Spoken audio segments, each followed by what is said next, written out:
कार्तिक नाम का एक गरीब लड़का था।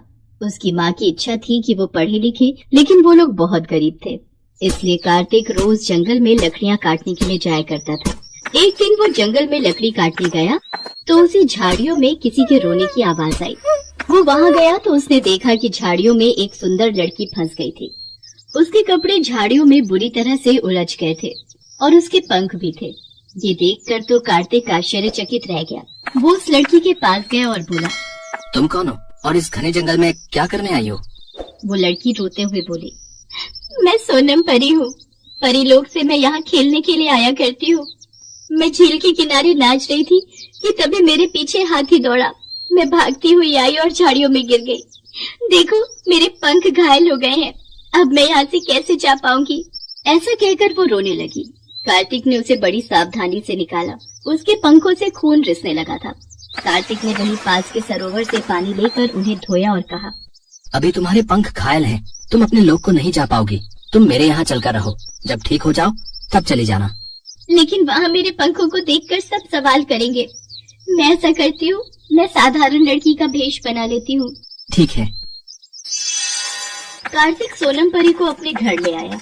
उसने अपनी माँ ममता को कहा, माँ, ये बेसहारा लड़की है, इसे घर में शरण दे दो। ये चौका बर्तन करती रहेगी, खाना बना दिया करेगी और घर का सारा काम कर दिया करेगी। उसके बदले में तुम इसे खाना दे दिया करना बस। हालांकि कार्तिक के घर में इतनी गरीबी थी कि किसी के लिए भी गुंजाइश नहीं थी, लेकिन वो लोग बहुत दयालु थे, इसलिए उन्होंने सोनम को भी अपने घर में जगह दे दी। वहाँ उन्होंने सोनम परी की दवा शुरू कर दी।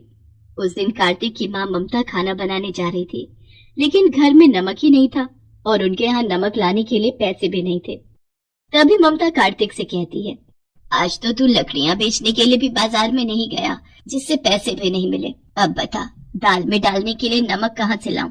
मैं दुकान पर गई थी, लेकिन लाला लाजपत ने नमक उधार में नहीं दिया। ये सुनकर सोनम चुपचाप कमरे में गई और वहाँ उसने मन ही मन में मंत्र पढ़ना शुरू कर दिया। बड़े आश्चर्य की बात है, उसके हाथ में एक नमक की थैली आ गई।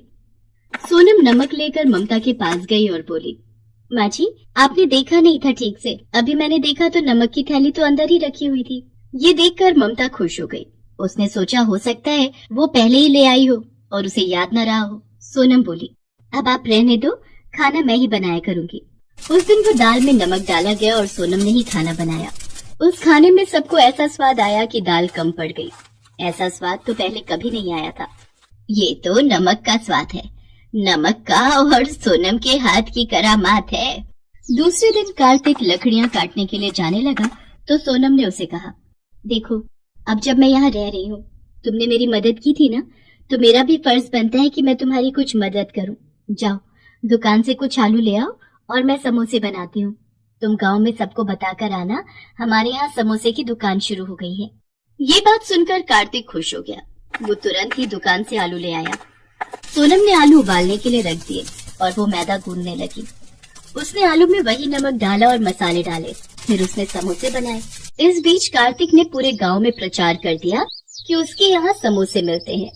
कुछ लोग समोसे खरीदने आए और जब उन्होंने समोसे खाए तो उन्हें वो बहुत ही स्वादिष्ट लगे। गांव के लोग राजू, बंटी और टीका आपस में बातें करने लगे। अरे भैया, सुना है कार्तिक के यहाँ समोसे की दुकान खुल गई है। हाँ है, उसके यहाँ कोई बेसहारा लड़की है, उसने बनाया है। सुना है बहुत ही स्वादिष्ट समोसे बनाती है। अरे सुना क्या, मैंने तो आज लेकर खाए हैं, बहुत अच्छे बने हैं भैया। हाँ, मैंने तो इतने स्वादिष्ट समोसे आज तक अपनी जिंदगी में कभी नहीं खाए। मैं तो और भी लेने जा रहा हूँ भैया। हाँ। दोपहर होते होते सारे समोसे बिक गए। दूसरे दिन फिर वही हाल रहा। उसने अब की बार ढेर सारे समोसे बनाए और वो समोसे भी बिक गए। अब तो सोनम के बनाए हुए समोसे आसपास के गांव में तो क्या, आसपास के इलाकों में भी मशहूर हो गए। कार्तिक बहुत खुश था। वो अपनी माँ ममता से बोला, अब तो हमारे पास नोटों की बरसात होने लगी है। यही हाल रहा तो थोड़े दिनों में हम बहुत अमीर हो जाएंगे। अब हमारे समोसे खरीदने के लिए लाइन लगती है, लाइन। इतनी लंबी लाइन में लोग घंटों खड़े रहते हैं, लेकिन समोसे लेकर ही जाते हैं। और ताज्जुब वाली बात यह है कि नमक की थैली खत्म ही नहीं होती, वो जो की त्यों है। ममता के पड़ोस में एक दुष्ट और ईर्ष्यालु आदमी नाथुराम रहता था। उसे ये हजम ही नहीं होता था कि कोई उससे ज्यादा कमाई करे। वो मन ही मन सोचने लगा, कमाल है? अभी थोड़े दिन पहले ये लोग भूखे मरते थे और आज उनके यहाँ दौलत बरस रही है। इतने ज्यादा समोसे बिक रहे हैं और इतनी लंबी लाइन लगती है कि लोग घंटों खड़े रहते हैं, लेकिन समोसे लेकर ही जाते हैं। आखिर ऐसी कौन सी खास बात है? कमबख्त, स्वादिष्ट तो बहुत है, मैंने भी खाकर देखे हैं। वो कार्तिक के घर के पास गया और चुपके से जाकर देखने लगा। उसने देखा कि सोनम ने ज्यादा कुछ नहीं मिलाया था, वो नमक आलू में डाला था। नाथुराम ने सोचा, ओह, इसका मतलब इस नमक की रहमत है। मैं इस नमक को ही चुरा लेता हूँ। इसको अगर चुरा करके ले जाऊं और इस नमक को डालकर समोसे बनाने लगूं तो मेरे भी समोसे मशहूर हो जाएंगे, तो मैं भी माला माल हो जाऊंगा। हाँ, ये ठीक रहेगा। ये सोचकर वो अपने घर चला गया। आधी रात को वो उठा और कार्तिक के घर पहुंचा। वहाँ तो सब गहरी नींद में सो रहे थे। वो नमक की थैली को चुरा कर ले आया।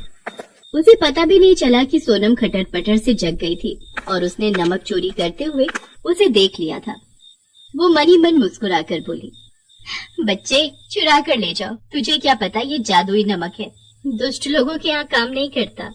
ऐसा कहकर उसने आगे हाथ फैलाया तो उसके हाथ में दूसरे नमक की थैली आ गई। दूसरे दिन सवेरे नाथुराम ने पूरे गांव में कह डाला, कार्तिक के समोसों की तरह मेरे यहाँ पर भी स्वादिष्ट समोसे मिला करेंगे। आप लोग मेरे यहाँ खरीद कर खाना है।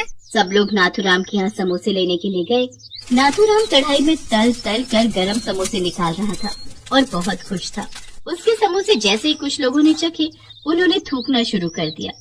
अरे थू थू थू थू थू थू, इतने सड़े आलू इसमें पड़े हैं और इनका स्वाद इतना खराब है। थू थू थू थू थू, हमारे पैसे बर्बाद हो गए भैया। अरे इसने हमें ठग लिया है। भाई मिट्ठू, जल्दी से पैसे वापस करो, नहीं तो फिर तुम्हारी पिटाई होगी। हाँ, समझ में नहीं आ रहा ये क्या हो गया? मैंने नमक तो वही चुराया था, तो मेरे समोसे कैसे खराब हो गए? नाथुराम अपना सिर पीटने लगा। लालच के मारे एक आलू की बोरी भी खरीद कर ले आया था। सारे लोग भाग भाग कर कार्तिक के यहाँ पहुँच गए। वहाँ लाइन लगाकर खड़े हो गए।